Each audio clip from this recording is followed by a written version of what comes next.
community for close to 50 years, in fact, over 50 years. I've been involved in the area of Jewish divorce for over 40 years. On the one hand, divorce is a very, very sad, destructive influence in the family and upon the children.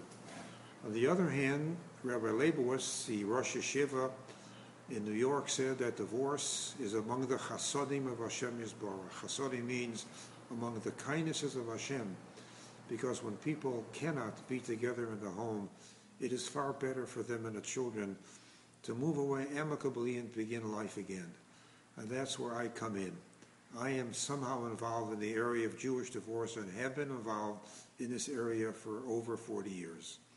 I like to say that we try to make the Jewish divorce procedure as antiseptic and as simple as possible. We embarrass no one. We try to do it in such a way where it will be done to the efficiency of all parties.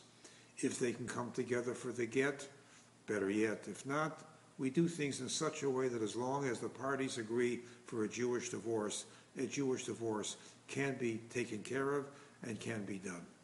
And once again, we try to make it as simple as, shall we say, as amicable as possible, and I think we do reach that particular goal. Obviously, whenever I give a Jewish divorce, I say to the couple, providing he is not a Kohen, that if the couple decides to get back together again, I will remarry them. I call that my get gift. And believe it or not, I have done it quite a few times. Because after a divorce is over, the people realize that maybe they should be back together again, and maybe it is better for the family and the children for them to come back. And so I always offer people my get gift, which they have taken me up on this, and Baruch Hashem has happened quite frequently.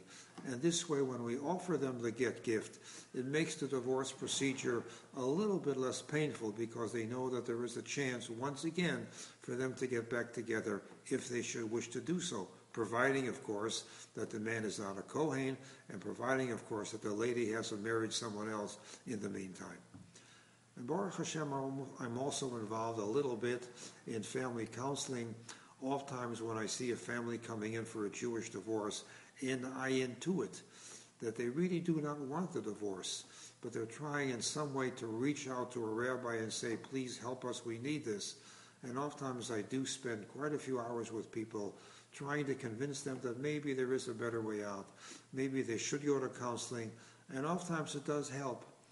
Oftentimes in a Jewish divorce, when I see one of the parties very distraught, I will stop the proceedings and I'll say, come back again, let's talk about this some more.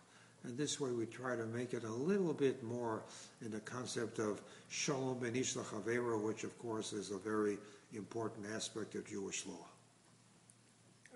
If I could ask one question.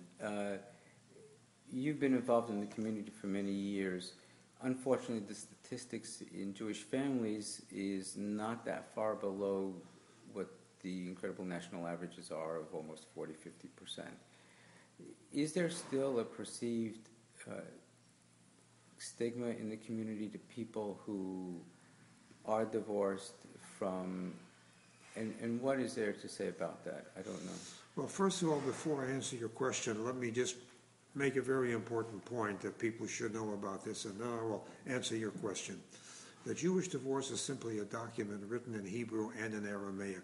There is no mention in a Jewish divorce of money, children, or property. And therefore, the Jewish divorce can come before or after the civil divorce.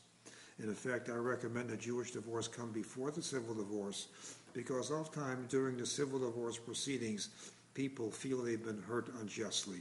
I oftentimes recommend a Jewish divorce come before, and again, there is no mention of money, children, or property in the Jewish divorce.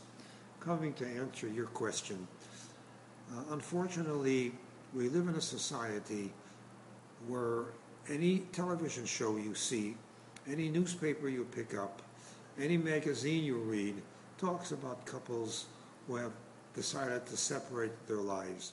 And this does have an impact upon the Jewish people. It used to be a time when Jewish divorce was unheard of in a Jewish community. A rabbi may have done a Jewish divorce once every 6 months or once a year. Now, because we live in a society where it's become so accepted that people part their ways. Unfortunately, it has risen. However, I want to make a very important point that Jewish divorce among religious people is not on the same level as Jewish divorce among non-religious people. People who are from, who go to shul, who raise their children, who send them to day schools. Somehow there is more of a glue in the family, keeping them together more than in other families. But yes, it is still there, and we try to make it as simple as possible, as peaceful as possible. But once again, it is prevalent among the Jewish people, not as much as non-Jewish people, and again, certainly not as much among people who are Shomrei Torah mitzvahs, which means people who are observant. One final question. With regard to Shalom Bayit, if there was one piece of advice, if someone came to you and said, things have not been going well, but we'd like to somehow maintain Shalom Bayit before it escalates, what would be... I'm happy you're asking me that question, because I think I have an answer. First of all, the Gemara tells us, and I quote the Gemara, Ein meriva bo b'sol beisol shel adam elo al iskei tfuah. Arguments come in the house of a man because there is no bread. Unfortunately, financial stress is a terrible problem that leads to divorce. However, coming to answer your question, we have in our Torah 613 mitzvos. Among the mitzvos we have in our Torah is a prohibition to say anything that will hurt anyone. That's called onoas devarim. Somehow I feel this mitzvah is the forgotten mitzvah. I can't look at you, Izzy, and say, by the way, Izzy, you don't look good today, or whatever it is. I can't say anything to a person, by the way, you've gained weight, or by the way, you look a little... That's called onoas devarim, which means hurting people by the way we speak. Somehow, before people get married, they are so careful how they talk to each other, honey and dear and this and that. And after they get married, they begin not to talk to each other in the proper way. I contend and I feel if people would observe this mitzvah of onoas devarim, and by the way, I recommend that people pick up the chinuch and look in mitzvah shin lamed ches, where it speaks about onoas devarim. It is an avera to say anything to anyone which will hurt them. Like it's an avera for me to eat non-kosher food. It's an avera for me to work on Shabbos. It's an avera for me to say anything to anyone that is going to hurt them. And I feel if couples would work on this concept, yes, there are arguments in the house. Yes, there are problems. But there are ways of speaking one to the other. If people will learn to talk to each other in a bekovidik way, in a simple way, in a very friendly way, I would say divorce would go down by 90%. It is the fact that people have not learned how to talk to each other in the proper way, and particularly husbands and wives. They take each other for granted. They've been married, they can talk, they can say, it's not true. On the contrary, our rabbis have told us the mitzvah of V'ahavta l'reacha kamocha, loving your neighbor as yourself, begins in the home. And Rabbi Avigdor Miller makes a very important point. Rabbi Avigdor Miller says, when we go outside, we dress just so. Women just dress. We come home, we let ourselves loose. It should be the exact opposite. Outside, dress the way you want to dress.